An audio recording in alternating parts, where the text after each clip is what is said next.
It's 2 a.m. My roommates just moved out. Like, they just left.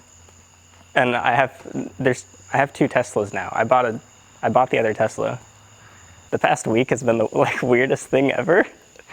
Like, it doesn't even feel real. And the simplest answer to what happened is I posted a video with my roommates, and the comments were so mean to them that they left, like, permanently. Like, I'll never see them again because you left mean comments.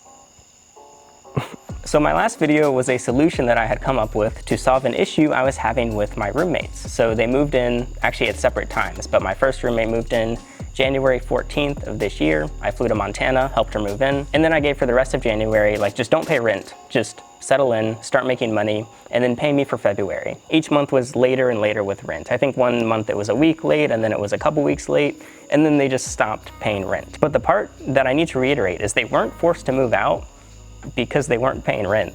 I was okay not seeing rent money as long as I could see them get out of their situation. When I asked if they wanted to move in, it was literally within seconds that she said yes. And so she saw the opportunity and she took it. And I was excited. It was gonna be something new. And overall, we got along fine. The thing is, they just kept coming up with different reasons that they couldn't work or didn't wanna work. And every time they came up with an excuse, I would do everything I could to try and solve the problem. Not because I felt obligated to. It was just because it was fun and I enjoyed the problem-solving process. But then eventually it got to a point where I was like, I told them, you're just a random excuse generator. It's like you're allergic to working. Like, I can't, no matter what I try to help you with, you just can't seem to make any money at all. The initial plan was they drive for Amazon Flex, which is how I have made extra money to, like, pay bills when I was making less. And we started off strong. I kind of had her on my regimen, which some people say is unhealthy, but I was really pushing her super hard to get a lot of work done, and the money started flowing in to where she was able to buy furniture and buy food and, like, fill the fridge with stuff that they wanted and even have money in savings. But then once her husband came down and once they got a little too settled and once they started playing more Destiny 2, they just totally tapered off work. Her husband wanted to get an actual, like, salary position. He had trouble finding one. And so I was like, well, you could also do flex, or you could just do some sort of basic job around town, whatever, just to make something. And pretty much anything you make is better than just sitting around, like, playing games. And also, you have the most valuable asset possible. You just have time. You have just infinite time. You have no other expenses other than buy yourself food and get me $600. They each only had to make $100 a week. That would have covered everything from the rent to food and everything that they spent money on. And I just stopped seeing rent. So that's why I'm grateful that this video is sponsored by Magic Spoon. Priority number 1, in my opinion, is the taste. And Magic Spoon tastes actually crazy. The frosted in particular is so good. It's so, I have the bag here.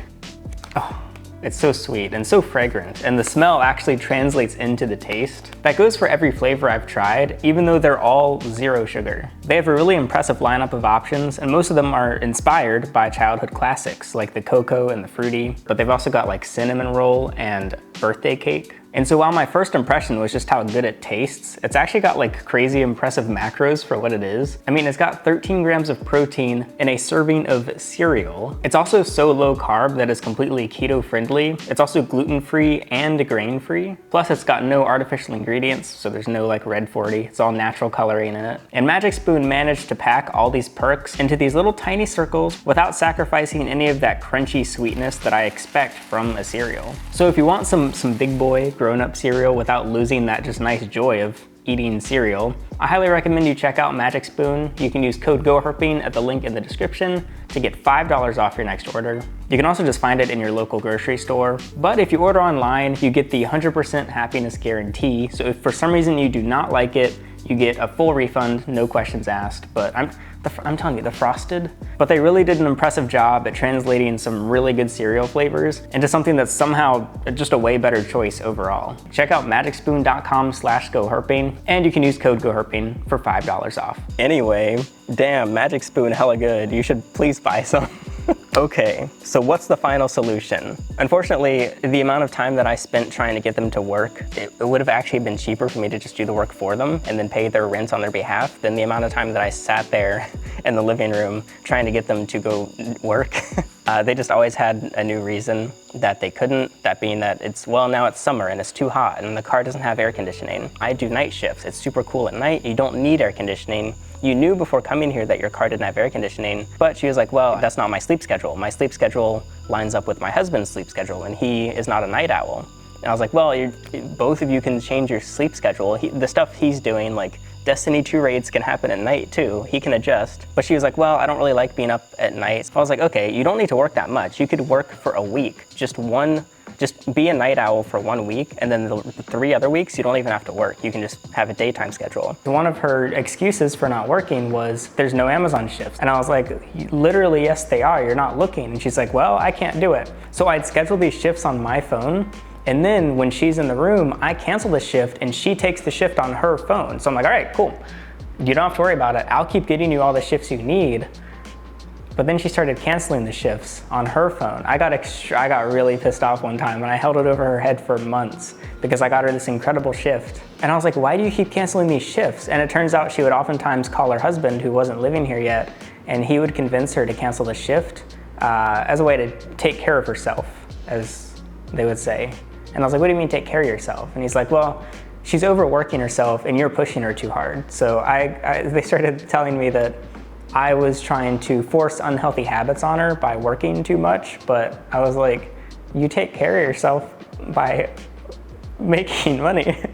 Like, keep in mind, you only have housing right now because I'm just giving it to you. You need to take advantage of this time, and even if it takes you a while, I at least need to see that you're actually making money. So I was fighting with this guy that I didn't know over his wife. Like, there's this woman in my house, and there's this guy on the phone, and we're arguing over what she should do. I'm saying she should work, he's saying she shouldn't, but when he wasn't here, it was easy to force her to go, because once he hangs up, I'm like, all right, he's not on the phone, let's go to Amazon. Me and this woman are doing things without her husband's permission. That seems so cursed, but all we're doing is making money. And this was like on steroids when he actually moved in, because then we'd be in the same room arguing over not only whether she should work, but whether he should work too. If he says she's too tired, I'd be like, well, you're rested, go with her, drive the car. When they were both here, I was, say, getting them a shift, she'd get it on her phone, I would get the same shift, and I'd be like, all right, this shift is in 4 hours. I know you haven't slept, you're both gonna go take a nap. I'm gonna go take a nap too, because I have the same shift and I also have not slept. I want money, you need money. We're all going to get up at 2 a.m. and you're going to, if you're too tired, just switch out of the driver's seat. We're gonna figure it out, okay? We're on the same page, great. I go to bed, I wake up, they canceled the shift. They canceled the shift and they went to bed. I truly don't know what else I could have done other than literally forcibly take them by the shoulders and put them in the car. I gave them the room, I got them on Amazon Flex. I even gave them the Amazon Flex vests. I was willing to drive them to Flex. I was willing to help them on the shifts. I did go with them on some of the shifts. But at the end of the day, I can't literally get an adult woman to move her legs to a car, get inside car, and go to job. Even if I had sedated them, carried them to the car, I get a dolly and I push them into the car, I shove them in my trunk, I close the trunk, we go to Amazon, I still don't think they would have done the deliveries. I think they would have just gone home. Because every time I found a solution to one of their problems, they would come up with 3 more problems to why they can't work. And I would tell them, like, it seems like you're physically allergic to working. Why, what is going on? How do I solve this for you? This was worsened when she actually ended up getting sick. She had genuine health problems and they were both here. And her husband also got on Amazon Flex at this time, but he had not delivered yet. Because by the end of this, they had not made money for 3 weeks. So while she was sick, I decided what I was going to do was continue to pressure her in every way possible to get her to work through the pain and ignore doctor's orders. We're all in the same room, her husband's there. I decide that I'm going to still force her in every way that I can to go work through the pain and against doctor's orders in hopes that her husband would pick up the slack and take her place, because he can. He has an Amazon account, he can go to Amazon, he can take shifts. No matter what, I couldn't get him to stop playing games and go do the shift. He preferred to argue with me over whether his wife should work, and then when he loses the argument, just let his wife suffer. And so I actually did end up convincing her to work through physical ailment. So I was like, okay, you seem to hate Amazon. That's okay. I know this is what we agreed on. You can do other stuff, but they didn't want to work at other places that don't pay that much. For example, McDonald's only starts at 11 an hour, but I was like, 11 an hour doing McDonald's is more than 0 an hour playing Destiny 2. I would have driven them to work if they needed. I mean, I rescued them from many Amazon shifts. There were times where she would call me at 3 a.m. and I would be asleep and I wake up. It's because she ran out of gas and forgot her wallet, or she forgot her ID and needed it for Amazon. And I truly didn't mind. Like, for example, she felt awful when she did have to call and wake me up and I had to go get her gas. I was like, that's fine. You made a mistake, I don't mind. She felt terrible, she apologized, it was fine.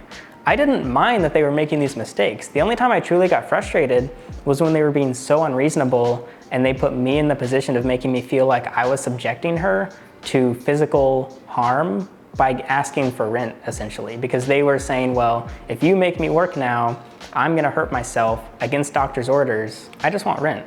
So at one point, she ended up opening a credit card. I ended up making an invoice through like GoHerping, invoicing her for half the rent and got her to pay with a credit card. I was gonna keep doing that, but unfortunately by the time the next month of rent came around, she had already pretty much maxed her credit card and didn't have any space to even put rent on her card anymore. I was basically offering to do anything that they needed to get them to do work. It was a little bit hard because I've never worked a traditional job. I've never been hired anywhere, so I don't know how the process works to get hired. So while they were saying that they were applying to places, she just kept telling me that nobody's hiring. I went to Best Buy and I was like, you seem understaffed in here. And he was like, yeah. I was like, but you're not hiring? And he was like, no, we're hiring. I got her to talk to the manager. Apparently they applied and got denied. I don't know. I don't know how getting a job works, but either way, I was like, all right, I can't really help you on the getting a job part. I can only help you at this point with Amazon Flex specifically, because that's what I know. I know it really well. Whatever tool you need, just let me know. For example, it's too hot with no air conditioning in her car. Well, she could deliver at night, but she didn't want to deliver at night because it's too dark.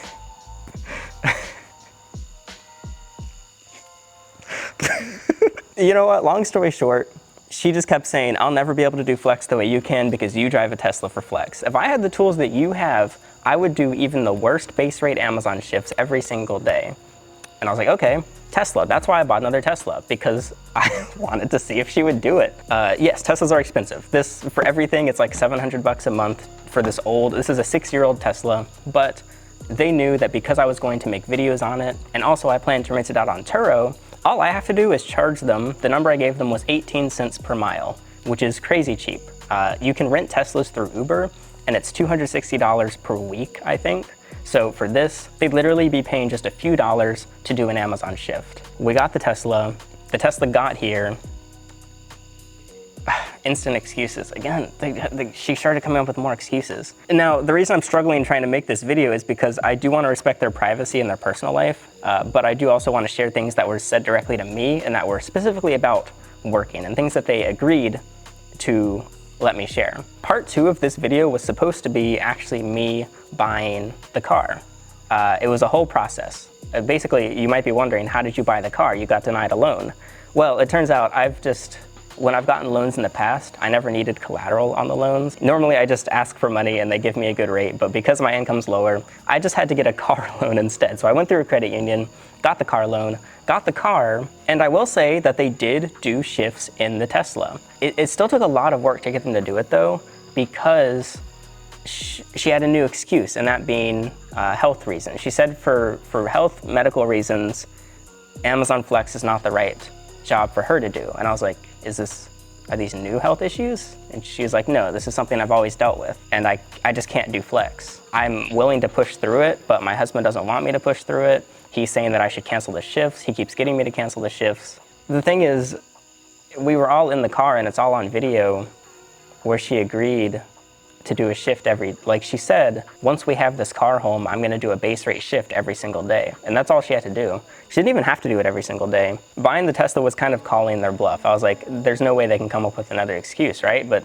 the moment she came up with another excuse, even though she was working and was making money, it's like, why did she even mention that? Why is she even now trying to skirt out of more shifts? It was at that point I was like, this is gonna be rough. This is only the beginning, basically. It's only, the random excuse generator is cranking out more excuses, essentially.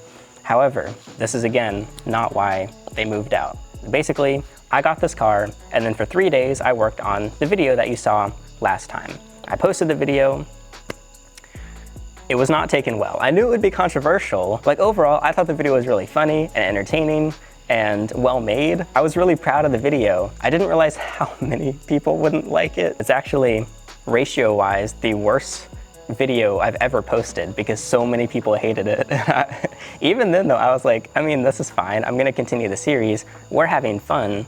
The problem is once I posted the video, my roommates started to read the comments and get extremely upset over the comments, which I was surprised by because I would always tell my roommate that she is the meanest, cruelest, most disrespectful person I've ever met, and that I'm fine with it. I can tolerate it. I have thick skin. I would always tell her that she should change her personality and she should stop being the way she is, but she's like, no, this is the way I am. I'm not going to.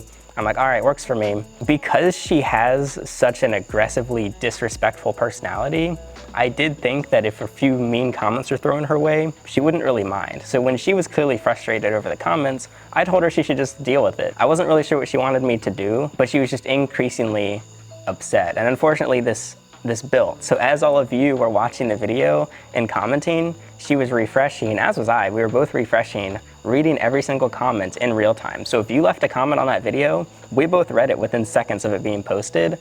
And it was these comments that built her up to a total breakdown, essentially. And I was like, okay, this is not what I expected to happen. Again, I want to respect their personal privacy, but I will say, I guess since this was in my house, it's fine saying it. I've seen her have meltdowns before over other things in her personal life, but I stayed out of it. It was never directed at me. Nothing of mine was ever harmed. She never harmed me. She never threatened me. It was just harm kind of towards herself. It was just me choosing to not make it my business. The reason it all changed is this meltdown was directed towards me, and she started threatening me specifically. It was so, I don't know how to tell you how weird it was. I was so caught off guard because I was like, here's this funny video where we do this thing with the solution and it's gonna be great. It's gonna be a 4-part series, by the way. But she had a complete freak out. Like this is in my office. Like inside, I'm at my computer, you're commenting on the video, she's actively freaking out. I don't know how to diffuse her. She ends up leaving, she actually takes the Tesla, she goes on a shift, and this meltdown lasts for a few days. So the next day, we ended up sitting down in my office again. We had a conversation between the 3 of us of her sharing her opinions. Her husband ended up going to bed, so it was just a conversation between the 2 of us. And we had very different takeaways from this conversation. The conversation ended after about between 4 and 6 hours. It was a very long conversation. We both went to bed, and it turns out when she left the conversation, she felt that it was a good conversation and that we kind of like settled things and figured things out. I had the opposite opinion, and it was from this conversation that I decided that I'm not living with this person anymore. What a lot of people were upset about in the video was how they were treating me and each other. Now, I was actually fine with everything that they said about me. They weren't playing a character. This is just how she always is, and it's just her personality. I told her that it's a bad personality and that she should change it, and that she's gonna have trouble functioning ever if she's like this in public and around people. But ultimately, her crude, like disrespectful attitude, it was something that I could see through parts of, like a specific example being in the video, we kept poking fun at the car being an ugly shade of blue. And I said that she doesn't want to drive a car that's an ugly color. And the comments pointed out that she said that and that that was dumb. This is true. She truly didn't want to drive a car that ugly color, but she was going to anyway. And I knew she was going to anyway. I just knew it was her personality to not show gratitude. And I wasn't looking for gratitude. The fulfillment for me was just the joy of problem solving and also hopefully seeing them kind of like thrive and succeed through it all. And so essentially, I never felt like I was being walked on or used because everything that they did was within my personal boundaries. So we both set boundaries, like as you ideally do, before they moved in. So they knew what I was okay with, I knew what they were okay with, what they were not okay with. And at no point, including through this entire Tesla video, my boundaries were never violated. So I think the reason that we left this argument with such different viewpoints on what happened was I stopped trying to argue with her, and I instead just listened and just asked tons of questions about just everything, and she was answering them. But many of the answers would contradict other answers that she had just given. I was just trying to understand as much as possible of what she was thinking and what she was saying. And so it clicked that I was like, wait, She thinks that one of us believes this. Either she believes it herself or she thinks that I'm believing what she's saying, and I didn't know which one it was, and it was really wild. Now this is where the boundaries come in, because she just kept talking and kept talking and kept talking and kept talking, and she kept asking. I don't know if it was on purpose. Again, I don't know if this was purposeful or if it was just happening, but she kept slipping in little threats. Unfortunately, I have a lot more experience with unstable people than I wish I did. I've lived with them, I've been around them, I've met them. I don't know why I'm always around them, but I was able to pick up that she shouldn't be talking to me. I was like, if I were her advisor in this situation, I would be telling her to stop talking and walk away. But because I was not her advisor, I was the one receiving the information, I decided I would just let her keep talking. And an example being that what I was posting online about her was without her permission. So she says that she didn't know that the conversations we were having in the car were going to be included in the video. And she also said that she did not want her face unblurred. So she was in a bunch of my bike videos. She was in maybe like 10 videos total, maybe not that many, but something like that. And her face was blurred in all of them except for the last 3. So the Montana one, the Amazon one, and the car one. She gave me permission to unblur her face many videos ago, but she was just showing uncertainty. So I was just like, I'm just gonna keep blurring your face until I'm certain that you're okay with it. Like technically I could have unblurred it 4 or 5 videos ago, but I decided to wait until she seemed 100% certain. And she was like, okay, I'm totally fine now. I'm comfortable. I'm willing to show my face and show my identity. I also got her husband's permission. They were both totally chill with it. But it was during when she started having these meltdowns that she said that she actually was not okay with it. She never wanted her face unblurred, and she felt that her privacy was violated. And then also, she didn't think that dialogue from the video would be included, but I told her that it would be. And also, she mic'd herself up. She put the microphone on herself. I handed her the microphone, and also she was operating 2 of the cameras throughout this video. You probably will never see the footage. Maybe I'll do a members only edit on Discord, but she was the one controlling the camera, and she was the one turning the GoPro on and off when she was the one in the driver's seat. So that's all on top of her giving me explicit permission. And so this is when she's telling me these things, and I'm going back and forth of, is she aware that she's lying and she thinks I believe it, or does she believe this herself? So on the second day, she ended up doing a shift in the Tesla, but she was doing this shift, I assume, while reading all the YouTube comments, because she was getting increasingly and increasingly upset. She started calling her husband, very distraught, and she started threatening to crash the car. I was actually talking to a couple friends on the Discord, and I was like, she's on a shift, but she's on the phone with her husband. I think I said, hopefully she's not threatening to drive the Tesla into oncoming traffic. So when they hung up, they ended up coming home, and I was like, so what were you saying on the phone? And she said, I was telling him I was going to drive the Tesla off a bridge. You were so distraught over YouTube comments that you wanted to drive the Tesla off a bridge. She also texted me during this shift telling me, do not post part 2. We're gonna be out in 3 weeks. And I was like, oh, okay. The husband initiated a conversation between the 3 of us, and he actually said that he was going to play mediator.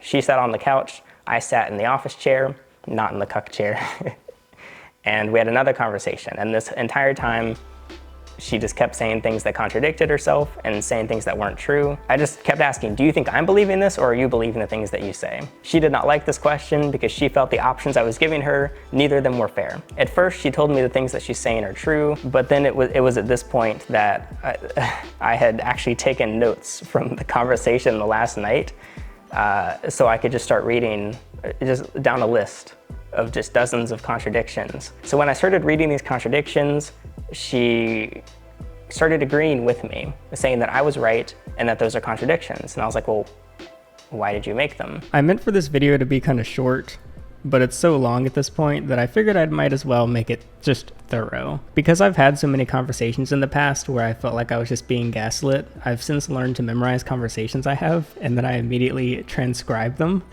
which might seem absolutely ridiculous, probably because it is, but it came in incredibly clutch. So I highly recommend working on your memory skills, and then after a conversation, if you're having trouble, to do this. Like, it's been a very useful tool for my own well-being. One contradiction was that I had told our mutual friend that my roommate had complained that rent was too high and that she was trying to haggle the price, but when my roommate discovered I told her this, she said that I was lying about it. Keep in mind, this is not word for word because it is from memory. I just made the absolute best transcription I could, so while the words are probably not 100% accurate, the points stay the same. She said that this is not true and that she never complained rent was too high. I told her, "You're lying to me right now. You said I was ripping you off." She said, "What?" "Well, I was just joking about it." I said, "Okay, so you do remember complaining then?"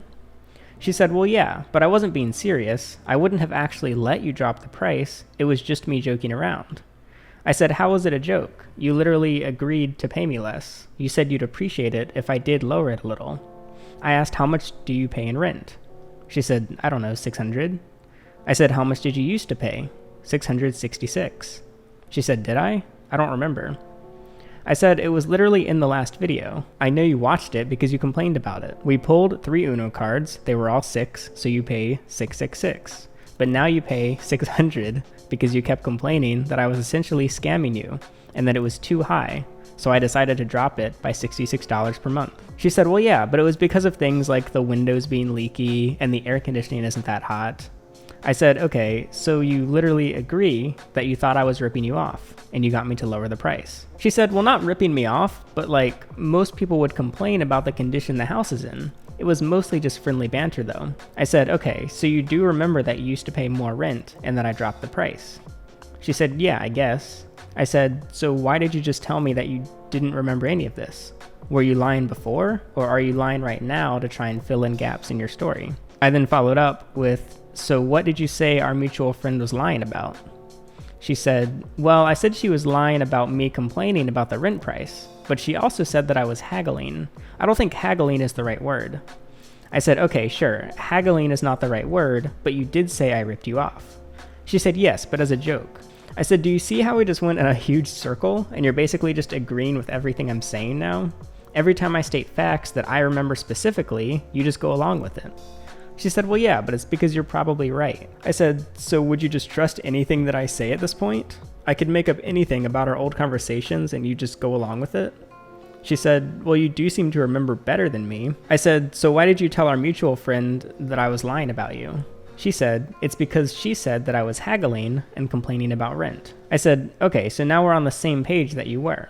She said, "Well, yeah, my memory is bad, and I'm also bad at explaining my thoughts. So sometimes I use a wrong word, but then you explain it back to me with a new word, and I'm like, yeah, that's a better word for it." This just kept going in circles, and we eventually changed the subject. There was another contradiction. I said, "Last night on Discord, you said you never wanted a Tesla. It was my idea, you hate Teslas, you don't like driving it, and you'd rather just get the Pontiac fixed or have gotten a different car." She said, "Well, yeah, it was your idea to get the Tesla." I said, "The Tesla that you tried to buy before I could." She said, "Well, yeah, because then we wouldn't have had to rent it from you."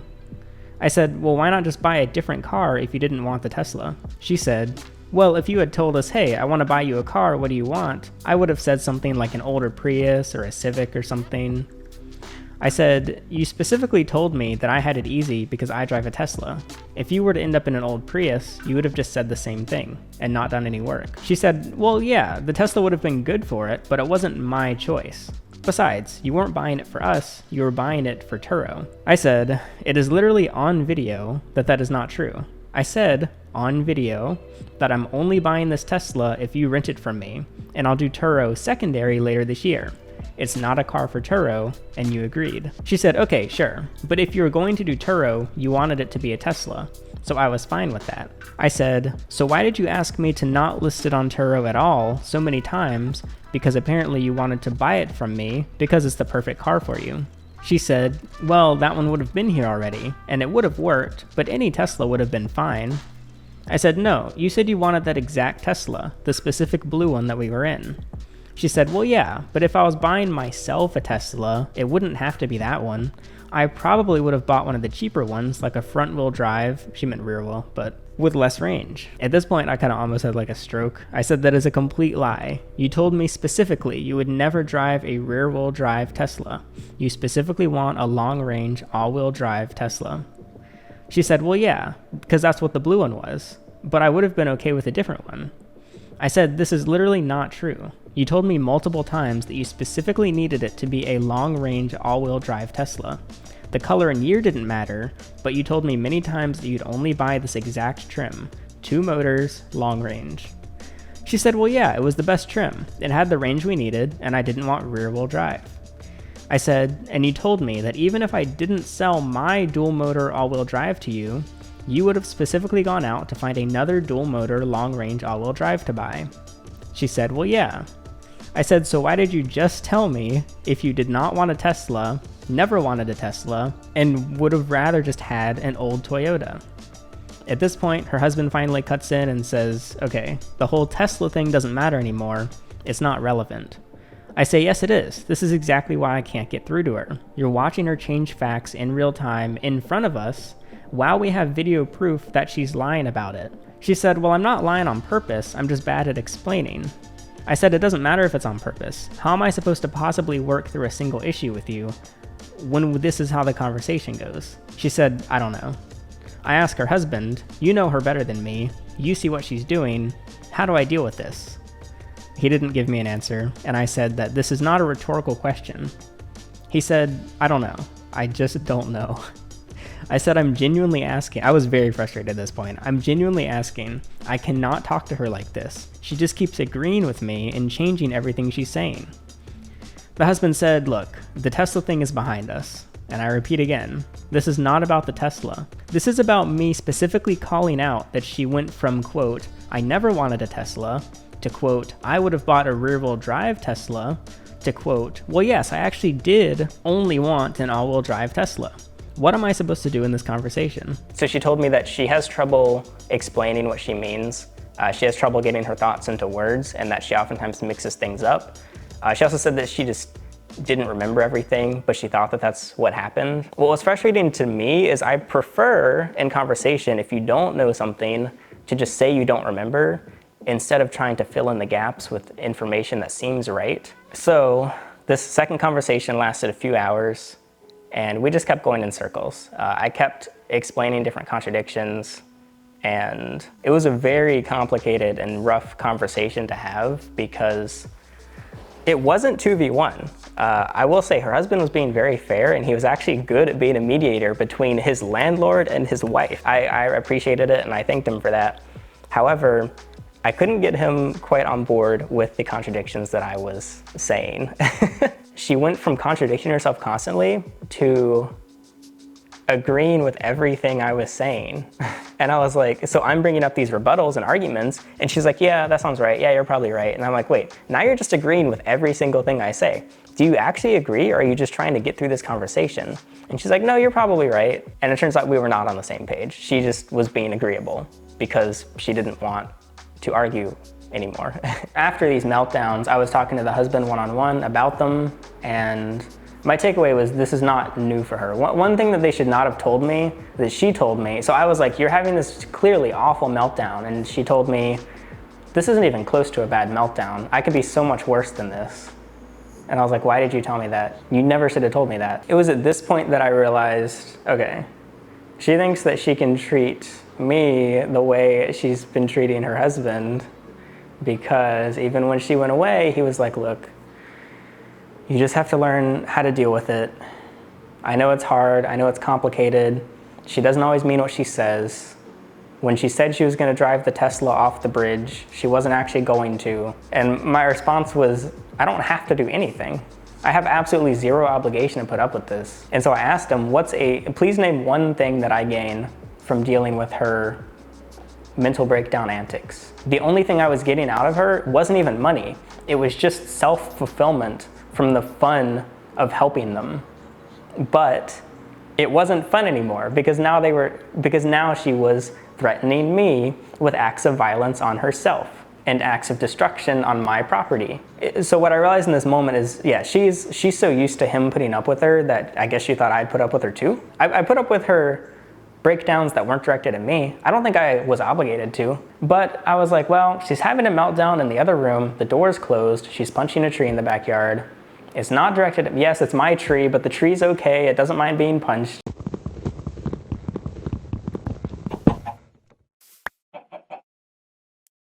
I'm just gonna stay out of it. There was never a point before posting the last video that I questioned or considered kicking them out. Nobody was in support of me helping them, but it was like family, friends, and strangers on YouTube comments all agreed that they should not be here and that I should stop helping them.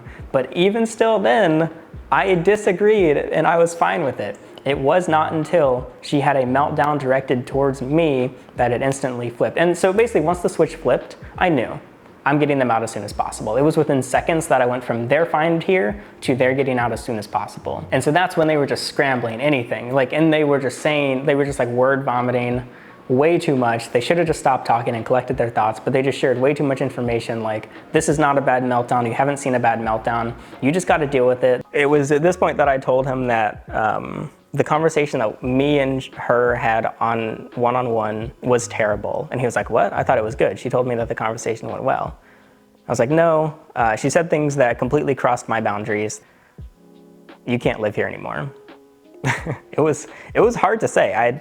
I didn't tell them both. I didn't want her to be in the room as I told them, but I had already actually decided before the second conversation that even if they say all the right things, they can't stay here as long as we were initially planning. So they were going to stay through December and try to get out by January 1st, 2025. That was kind of the goal date. But it's at this point that I told him, you're gonna have to go much sooner. He really felt that we could work something out to where I would let them stay for the rest of the year. But I said, like your wife said yourself, she just texted me earlier today, you're gonna be gone in 3 weeks. So let's do that. Let's have you move out in 3 weeks. They were not happy with this. Basically, they started backpedaling on the I'll be out in 3 weeks message. I ended up just gluing onto this because I was like, well, this is perfect for me. I knew she sent this in a distraught state and that she would probably backpedal on it, but that's not, I mean, I wasn't the one that sent it, she sent it. So because of the previous conversation, I already knew that I wanted them out early. And because she gave a timeline, I was like, all right, 3 weeks, that works for me. You chose this date, let's do that. We ended up having many more arguments over the next couple days. They kept digging themselves deeper. She ended up just coming to the point where just over and over, she was telling me that I've ruined her life. I'm being completely unfair, unreasonable, and she eventually accepted that she had an overreaction to the comments, but she also told me that I was overreacting to her overreaction, that being that I was making her leave. So I didn't believe I was overreacting because what I ended up telling them was, okay, you keep reading the comments. Let's use these comments as an example. The comments themselves have not swayed my opinion. I already knew a lot of the things that the comments were saying about you. I didn't care about these things. Unfortunately though, your reaction to the comments did violate my boundaries, that being direct threats. That's it. The boundary she crossed was threatening herself and saying that I was going to be the cause of what happens to herself. The crazy part to me about this is the average person doesn't have people threatening themselves on your behalf. It's just that I've had it done to me before. And so because of this, we had a conversation before they moved in. My boundary with her was this, it was so specific. It's so ironic how specific it was. The boundary was, do not talk to me about self-harm. Do not talk to me about suicide. That was it. That was the boundary. What does she do during her meltdown? YouTube comments were mean to her. Now she's time to die. Because at this point, she's now trying to put a sense of responsibility onto me for her well-being. I told her, your well-being is not my responsibility. It's not going to be. You have to get out of my house now. After these next few conversations, I was so frustrated by the way that they were acting and so frustrated by their answers, I just could not get them to see my side. And it got to the point where she was so distraught and they gave me such terrible answers to things. For example, I was asking her husband, is she gonna get physically violent with me? Like I was asking, is she going to physically harm me? And he told me, probably not. I was like, that's not a good answer. That's actually one of the worst answers you could have given me. After yes and probably not is the third worst answer you can give someone when they ask if someone's going to physically harm me. I was already used to her physically harming herself. I purposely never commented on it. The thing is, she would kind of come away from these things almost seeming proud of it, kind of. For example, I saw her multiple times with very scabbed, bloody knuckles. And I was like, okay, I can put two and two together. She was clearly punching something. Not a person, but a thing. And she ended up telling me on her own, yes, there's a tree in your backyard that sometimes I go out and punch. And I was like, okay, I knew you were punching something. I didn't know what it was. I don't know why you're punching my favorite tree in the backyard. She said that tree wouldn't be damaged if I punched it, so I punched that so that I wouldn't break something else. I was like, okay. I was fine with that. That was within her personal life. Yes, it was in my house. Yes, I would hear the meltdowns from across the room or across the house. I could look past it as long as they weren't directed at me. The reason that they were forced to move out is because she directed a meltdown at me. And the reason that I ended up turning this 3-week deadline into 1 day was because I felt so uncomfortable around her. I can't be talking to a person one-on-one who just revoked consent over something. I'm not going to be in the same private room as this person ever again. So I said that we are no longer going to engage one-on-one. We're gonna stay separate. The only times we engage are if your husband is present. Otherwise, you have to be out of the house. This was easy because her husband never leaves the house. And from this point, actually, this is pretty crazy, but from this point, we talked a tiny bit online on Discord.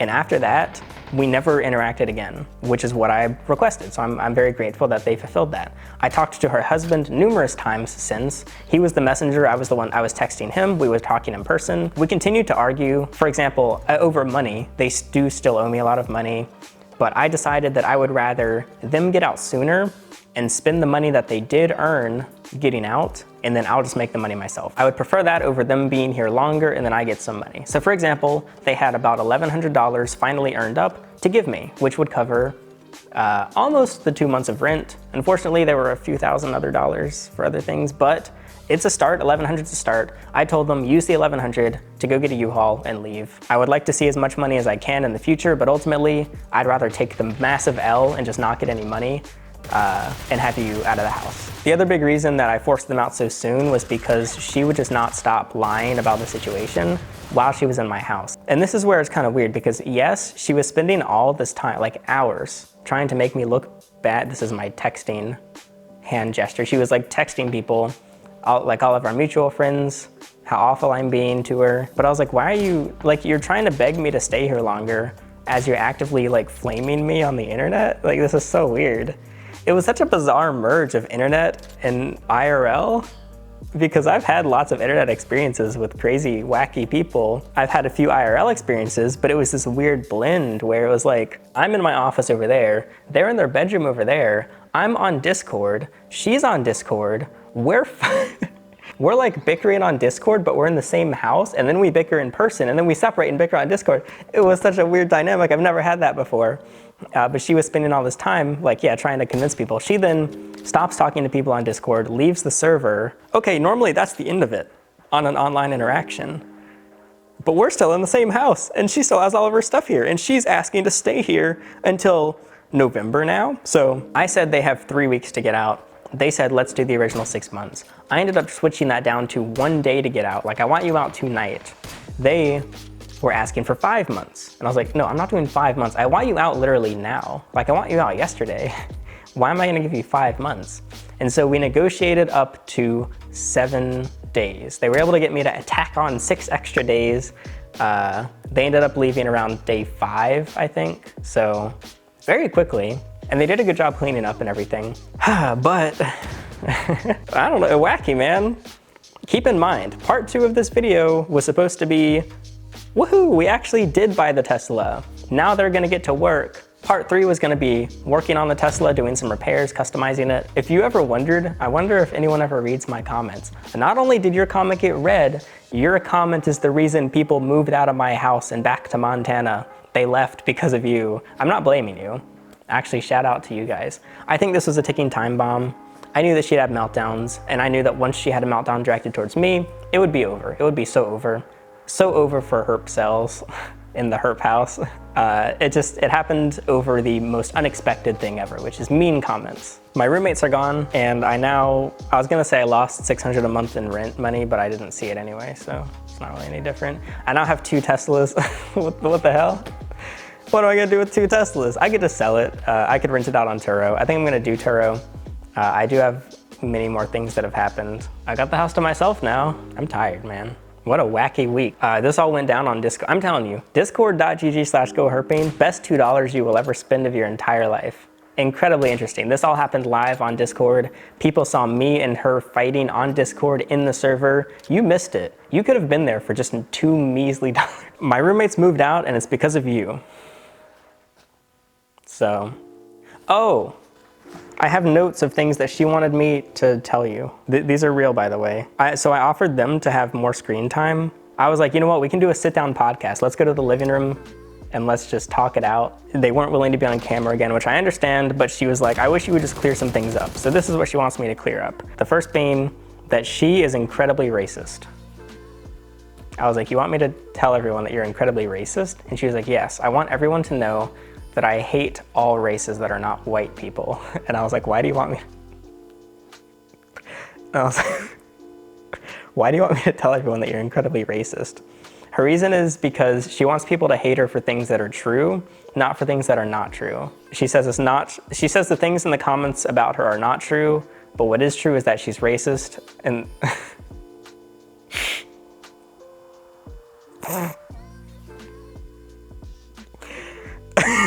she also wants you to know that she did not want to be in videos. She never wanted to be in content. There were comments saying that they're trying to get clout or take over the channel. That's actually not true. They did not like being on camera. Them being on camera was a way for me to start earning rent money and getting something out of it myself. Anyway, she didn't want to be on camera and she hates all of you, especially if you're black.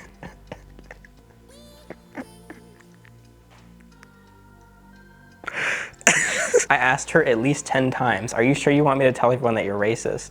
The reason that spawned is because she kept saying that I made her look worse on camera than she is. I was saying that I was making her look better on camera than she is. I said it's because I cut out all of the racism and homophobia. And she's like, well, you shouldn't have. But Alex, you ask, why did you let someone so incredibly racist live with you? The thing is, she doesn't do anything that's actually harmful to other people. She just would always remind me how much she hates other people. And also, I have a thick skin. I thought she also had a thick skin, but people called her stinky on YouTube and she started crying, so. She also wanted you to know that this was all my idea, which is true. Yes, the Tesla was my idea. Her moving in was my idea. They didn't force their way in. They didn't force me to buy a Tesla. Also, she wanted you to know that we actually knew each other longer than what was made clear in the video. So in the Montana video, where I went to Montana and helped her drive, that was not actually our first time meeting. I had actually met her a year prior because a year ago, I guess over a year ago now, she had actually done this before. This was actually their second North Carolina trip. She and her husband moved in with her husband's friend, who by pure coincidence lives a half hour from me, maybe 45 minutes. I never knew this guy. It was just coincidental that they had two North Carolina friends from different friend groups that were willing to give them a room. So they moved in with him, he let them stay for free. It did not work out, they moved back to Montana. And so then between this time, I knew them and I had met them because they got married and I was the witness to their wedding. They just got a courthouse marriage. I went, we hung out for an hour or two, I left. That was our first time meeting. Then they went back to Montana. The whole time they were in Montana after this, which was about a year, maybe less than a year. That's when we would talk on Discord pretty much every day. And then they moved to North Carolina a second time, which was with me. So, and I knew her pretty well. And people were like, did you not see this coming? I saw most of it coming. I saw her crude personality coming. I didn't know she'd be as weird, like as the way she is in person. I thought she was kind of playing up a character, but no, she was not playing up a character. She just really is like that. So I was like, that's surprising. If you've ever met someone online and you're like, there's no way they're like this in person. They're too unhinged, they're too outlandish. No, it's probably true. They're probably really like that. So they came to NC again. I did not anticipate her having a meltdown the way she did, but she did. He actually apologized for not working. He also apologized on behalf of his wife, which I appreciated, and I accepted his apology. She never apologized. I still forgive her.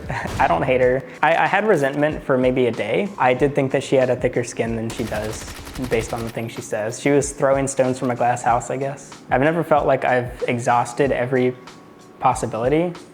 The very last thing I could have done to help them is do the work for them, which hilariously, she actually suggested at one point during one of the conversations she suggested that I do the work for her. This was a real suggestion. I was like, what? She was like, are you really losing anything by us being here? I mean, after all, if we weren't here, you'd be paying the full mortgage anyway. So is it really that different if we're just here? I was like, yes, it's different. I want my house to myself, and also you drain resources, you drain electricity. I bought their groceries. I bought these people their groceries. We all went to Sam's Club and we split up the cart between my stuff and their stuff. My stuff was 100, their stuff was 200. She swipes her card, it declines. He swipes his card, it declines. If we really wanted to sit there, we could have divided it up 3 ways, so we pay 3 transactions, but neither of them could cover the full 200, and I didn't feel like sitting there, so I said, okay, I'm gonna pay the full 300, you pay me back. They never paid me back. They also begged me to keep, I gave them a car battery to borrow. They actually ended up accusing me of giving them a bad battery because the car wasn't starting. What? Who put this on? Oh, I don't. What that? I don't know. What does that do? It's not even on. How does it go on? Look at it. Why is it liquid sounding? It's an acid battery. There's liquid in it. Don't get the keys close. Oh my Who god. put this on? I don't know. Was this Ethan? No. Why are you slandering Ethan? Who else did? I didn't put it on. And you were the last one to have it in the Subaru. Your husband didn't put it on? No, he doesn't know how to put on a battery. This just reminded me of a funny story that I kind of have to include, I think. So I was on a trip and I was on a trail, like hiking, and I didn't have service. So when I got back from the hiking trail, my phone connects to cellular and I see missed calls as well as some texts from my roommates because the battery that I gave them was not working and they couldn't get the car to start. However, her husband had, for the first time, a training session set up to potentially get hired at a restaurant. And this was huge. I was like so hyped. I was like, oh my God, they're actually doing it. He's actually going to start working. This is epic. So I texted them and I was like, yeah, I didn't have service, but you got to the training, right? And they were like, no, how would we have gone to the training? And I was like, what do you mean? You take an Uber. It's like a $7 Uber into town. It turns out they did not take an Uber. They instead just decided to not go to the training, and he did not get the position. And not just that, but the battery wasn't even bad. It was just the terminals weren't put on the battery. The battery was just in the engine bay, and he lost the job opportunity. Crazy. I'm telling you, man, crazy stuff in Herp House. I don't regret helping them at any point. I've never gotten the opportunity to exhaust every resource imaginable to help someone, and they still can't do it. They got rooms, they got a private bathroom, they got a car, they got groceries, they got money and my time, and it still ended in disaster and they still couldn't do it. So my takeaway is I truly cannot help them, and I truly don't know what's needed to help them. I don't know if I've ever learned so much in such a small amount of time before. The amount of just information I absorbed and the amount that I learned about people and myself in the past just week is insane. I feel kind of grateful for the opportunity. I don't know. It's so interesting. She says that I was using her as my personal experiment. I don't think I was. I was very upfront and open about everything. I never did anything behind their backs or without their permission. I wonder if she thinks that because I wasn't like that phased. I think I'm just a bit numb from past experiences, because none of this caused me really any stress or anxiety. It's weird. I'm not that old, but I feel so experienced in having to handle people. It's important to know that I put myself first the whole time. I never put myself at a detriment. I really dislike when people put other people over themselves. You're harming people that care about you by not prioritizing your own well-being, basically. Because they want to see you do well. If you're actively harming yourself by helping others, that's not good. So some people saw this as that situation. They were concerned for me. And same with my family. They were also concerned for me, but I was like, don't worry, I'm chilling. I'm putting myself first. I have my own needs met. I only help them when I can. Crazy stuff in the Herp House. There's genuinely like 100 hours of stuff that I have not shared when it comes to stories and stuff. I am willing to talk about that. I'm literally paywalling this experience. If you want to hear about it, you are more than welcome to join the Discord server. It's $2 a month, and you can ask me anything. Magic Spoon. You should buy some Magic Spoon, the sponsor of this video. Thank you, Magic Spoon, for sponsoring. I'm not endorsing the things that they said about people of color.